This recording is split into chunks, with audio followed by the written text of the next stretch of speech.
right, y'all coming through. Okay, April, I see you. What's up, Hot? Goody, what's goody? What's the word? Listen, I'm here. I'm here for it all. Yeah. So we doing it again. Not for nothing else. If it wasn't for you, I probably wouldn't be doing this. I ain't even gonna front. You was like, yo, we need to do that again. Word up. Let's do it for the people. First of all, the conversation is always great with Nikki D. Yeah, we always have a great conversation. Hollering. Oh, yo, Ron is already in. Listen, let me just tell you how the OGs just be on time. I mean, I was a little 4 minutes out, but so, Ron, I accepted you. Where you at, brother? Hey, Ron. What up, Ronald? What's up? I'm here. Oh, with the balloons. I got the balloon. Where the balloons come from? Party time. It's party time. Yo, it's party time. I see. Shit, I have to get Ron going next time. Turn the volume. Usually I have a sip of something. Yeah, my volume is bootleg. I'm on my phone only, so if y'all need me to be quiet, say, Nikki, be quiet. We can't hear nothing. Scott-free, happy birthday. Which Godfrey? Happy birthday, Scott-free. Yeah, son. Are they piling in? That's what's up. Happy birthday. Happy belated birthday. Happy all the birthdays. What up, people? I just say, just mad random. Look at that. Huh? Look at that Nikki D. It's like, nah, I gotta get my teeth right. My shit is sparkling. Your joint is on point, Nikki. You know what, though? I'm going to give you a little bit of a, yeah, they are. Hey, God, damn, girl, yeah. Yo, the one thing I'm big on, but I still got, I'm getting older, so I got to even do more care. But the one thing I tell people, your face is your card, right? Like, I feel like if you don't take care of some things, they don't have to be white and all of that, with the veneers and all that crazy shit. But if you don't take care of that, I feel like you don't really care about yourself that much. You know what I mean? Like, that's a big thing when people don't take care of their face card. That's really where it's at. You know what I mean? It's like you see people, like the millionaires and the billionaires don't have to be running around in Rolls Royces and all of that crap. I ain't talking about that. But just the decency of taking care of yourself. A clean t-shirt, a clean pair of pants, and your body smells good. Don't come around me smelling. Lord, that is another problem. So, down the block. So they coming in here. I say, well, there's some more going on in here. Ron, how you doing? How you been? What's up? I'm good. Good. Living life. It's good to see you. Same here. I couldn't even am I right and correct when I saw that you played on some Luther Vandross, like some keys? That's not true, right? Well, I produced for Luther Vandross. That was you. Oh, yeah. Yeah. So I did play. Yeah, the song that I played on that song. Now you know what it is, because I know your history. From my era, right? I know the big stuff. I know a bunch of other stuff you did. But when I saw some more credits, I said, no way. Yeah, Aretha Franklin. Aretha Franklin. Yeah. You did Luther. Some other things like early R&B stuff. But Grammy with Aretha Franklin, though. Oh, you got a Grammy with Aretha? Yeah, well, yeah. She got the Grammy, yeah. Same words. So listen, while they piling in here, let's get them in here. Let me go ahead and introduce the star-studded. Some peers just decided to get together and have a conversation. And we love this conversation because we have it all the time naturally. And sometimes me and Hop be talking, and I'll be like, no, wait. We're going to save that for the live. Because we'll get on, and we'll just be talking. And even though we could go ahead and repeat it, but you know what I mean? We just like to save everything for the live. So, y'all know who I am. Y'all on my page. I'm Nikki D, first female rapper signed to Def Jam. I made a few moves back in the days. There's no shucking and jiving. And going forward, I wound up being an executive at the label Def Jam, as well as being executive for Queen Latifah. Then I went on to do marketing management for Fat Farm and Baby Fat for 8 years. And then I went on to fitness, as Hakim knows, because I work with Hakim, who, let me give you a little bit of history on this brother. If y'all know who Hakim is, he is one of the original members of the group Channel Live. He is also a professor. Okay, so let's not forget this brother is a teacher of many things, especially a hip-hop historian, which I like to definitely deem you as. because Hakim is one of those people. So and even going a little bit first, let me pull out the 24 hours a piece. So the 24 hours a piece is also something that Hakim is the founder and creator of, and it is always held in Newark, New Jersey every year. This year it is August 23rd and 24th. Is that it, Hakim?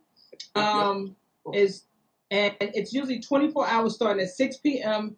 to 6 p.m. to 6 p.m. the next day, right? That Friday into that Saturday. Saturday, 6 p.m. to 6 p.m. Right. So Friday is all of these mega performances by artists that you love, and that you love to see, and they live, and everything is raw and everything. You got muted, Nick. How do I mute it? You good. You back. Look. Huh? You back. You got quiet for a second. Nah, you know why somebody tried to call me, and that's why I'm sorry, y'all. I don't know how to cut these people off from calling me. I probably should have cut the cellular off.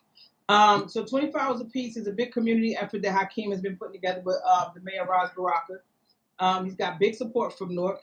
He did something major, I think I want to say a couple years ago, and I always mention this to him because somebody told him before, you'll never get broad in market. They said you'll never get broad in market. If anybody knows anything about Newark, New Jersey, broad in market is like 125th and Lenox. It's like full and DeKalb. You feel me? Like, so when you think about shutting down those things for those streets for 24 hours and having nothing but amazing performances, and then the next day going into a whole fitness segment, which I'm a part of.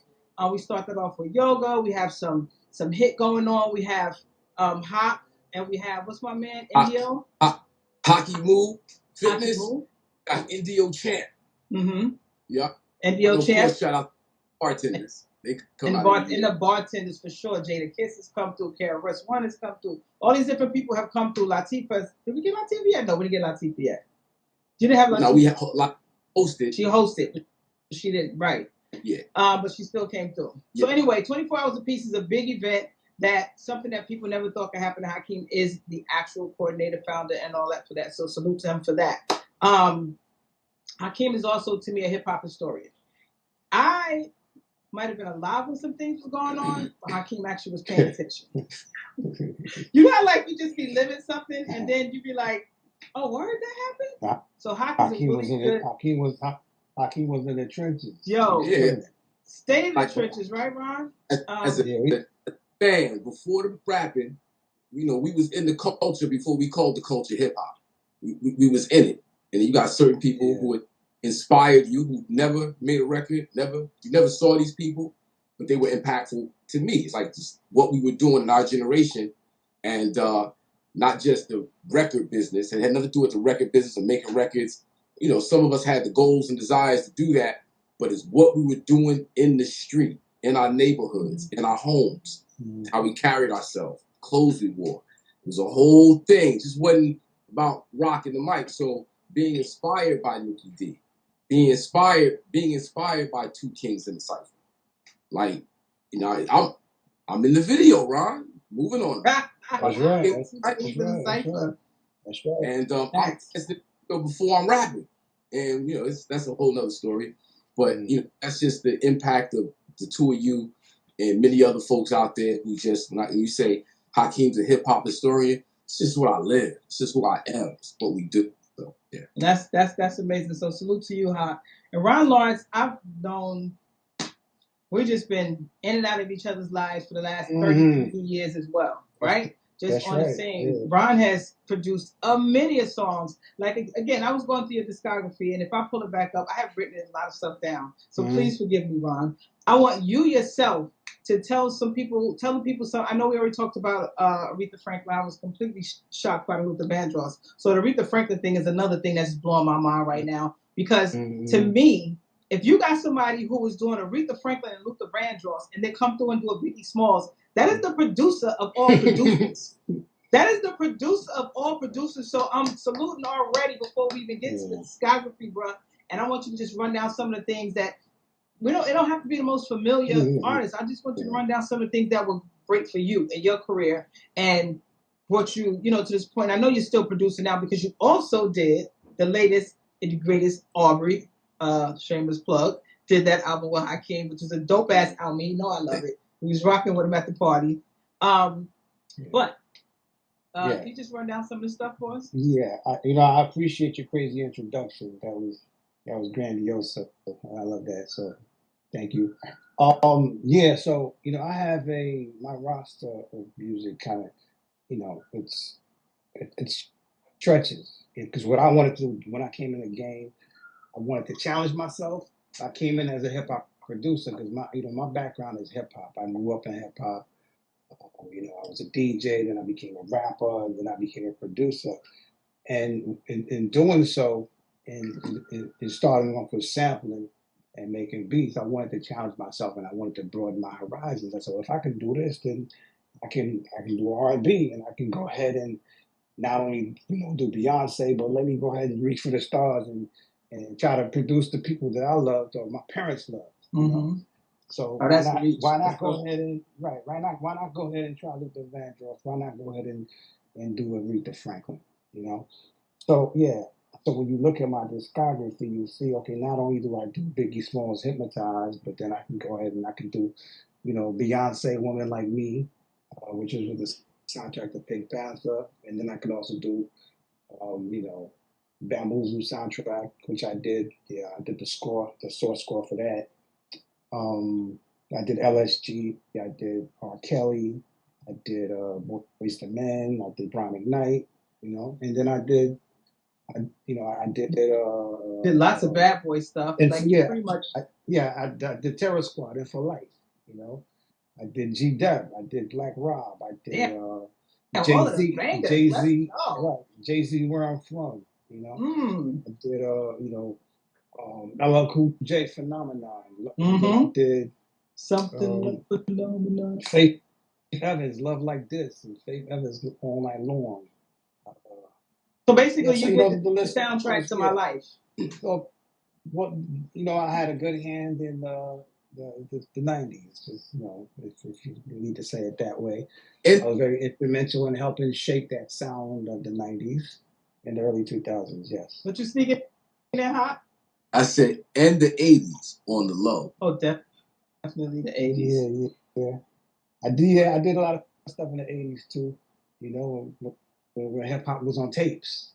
So yeah, I have a history of doing that. And so I came Benny up. Boom just joined the room. Yeah. Shout out to Benny Boom. Yeah. Sorry, Ron, I didn't mean to cut you off. It's all good. It's all good. Yeah, so I came up doing stuff with Dr. Rock and the Force MCs before they were the Force MDs, and I was on the world famous Supreme Team show. I was in a rap group called the Turnout Brothers, and with Kid from Kid and Play. So and then I moved in. And I was in a rap group called the Super Lovers. I did a song called Let the Drummer Get Ill on the it was the Herbie Love Bug compilation. It was called Herbie's Machine. And then I formed Two Kings in the Cypher with D-Dot. And then we did a whole album and we dropped Moving on it. All the Brothers Who Ain't Here. And Kings of People too. All these other videos and stuff like that. And then I said, you know what? Let me go ahead and stick to production. Since the group didn't blow up, I kind of wanted to see my vision through the rappers that I couldn't be. I couldn't be Biggie. I couldn't be Jay-Z. But at least I could see my vision through. I feel you on that. Hits and then I can create those hits that didn't work for me. Maybe it could work for them, and let them reach the stars and go platinum. Yeah, but 10 million and all that other stuff. But you had to feel the same energy, the same vibe that they felt, because what hit for them hit for you, because that's you putting that together for them, and you still intertwining that vibration. You know what I mean? On that frequency where you wanted to still feel that. I feel like you had to feel that creating those big old records for artists like that. You had to still feel like you was part of the group. Basically, I know I would. Oh hell yeah! That's what it was all about, being a team player. So, yeah, that's dope. That's so amazing, Ron. Like that's an extensive career. I don't know if y'all really understand what just happened just now. Like he explained to you, he did everything from first starting off with hip hop, then going back into R&B like a Luther Vandross and Aretha Franklin, and then going back into hip hop, and then forming a group, and then coming out of the group and going back into producing. Like, come on, talk about sustainability and talk about longevity and talk about just in it for the win, in it for the long haul. This is when I say hip hop is the soundtrack to my life, this is the kind of shit I'm talking about right here, where people live this thing. You know what I mean? So me and Hako was chopping up, like I said. So yeah, shout out to all these two brothers right here, man. I mean, My son this just is what joined the room. Shout out to Dustin. What's up, Dustin? Dustin. Shout. So we wanted to put this live together real quick. You know, we want to kind of get to it because I feel like there's so many elements, so many levels on. Hakim was like, Nikki, what do you want to talk about? I said, well, you know, the streaming game is a little crazy. I said, and then, you know, you got people running around talking about, well, hip hop is not going to be anymore. Not in the sense that it's dead, but, you know, labels are pretty much, they're merging. They're getting swallowed up by... What's that? You talking about the mergers? You talking about the yeah, they get labels? swallowed up by by the bigger labels. Like Def Jam is now underneath Republic. You know what I mean? And then we talked about the difference between having a billion streams versus a billion people going to pick up your album. The difference in that intellectual property and that money, that royalty. How artists, we feel like, have kind of like not, they don't realize it though, because they kind of been bamboozled and led astray. So I'm gonna just keep it a buck. Mm-hmm. Y'all don't realize that y'all traded in popularity for your actual rights to have your music forever, so to speak, your writings, and to actually be able to have some royalties so that you can live a wonderful, fruitful life and beyond for your creations. Because a lot of our stuff is, the ignorance that we have when we come into the game, you know what I mean? Which is we just want to be seen and heard, right? We just want to be seen and heard.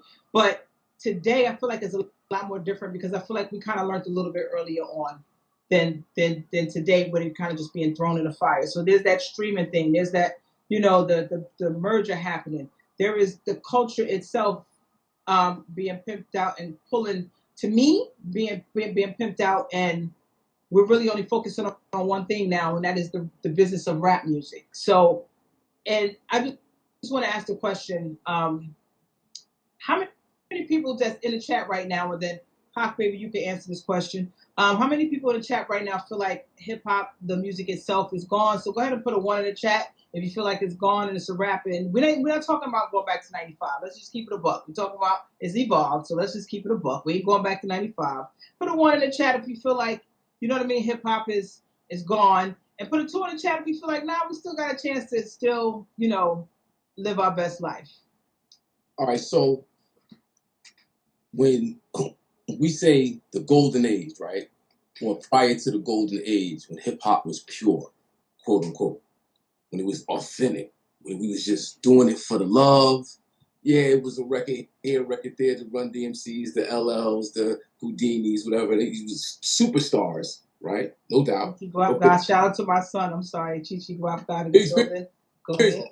But for the most part, the music that we love wasn't mainstream, right? And it was authentic, and it was pure, and it was creative, and it was original, right? Because it wasn't on the mainstream. Same. Mm-hmm. There's mad hip hop out. There's a lot of people doing some really incredible things. They're not mainstream, but it's stuff that we relate to. We see the artistic creativity, the value in it.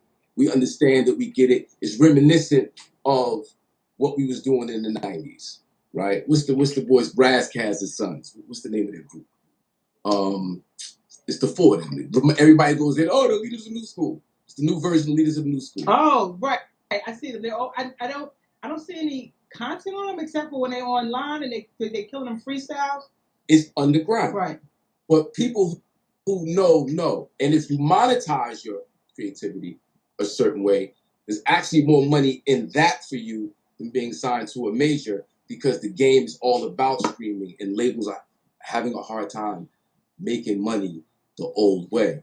That's why you see all these people being let go.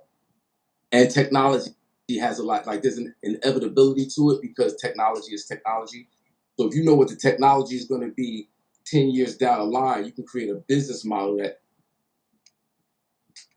you can, like Ron is very adept at AI technology, how it applies to the industry, And then figuring out ways to monetize it from that standpoint means you don't need major labels. And that's a common theme. A lot of people are saying that you don't need your. Fat Joe was saying it the other day. You know, fuck major labels. Stay independent. Just be creative. Own your masters. Own your art. Because as technology speeds up, you can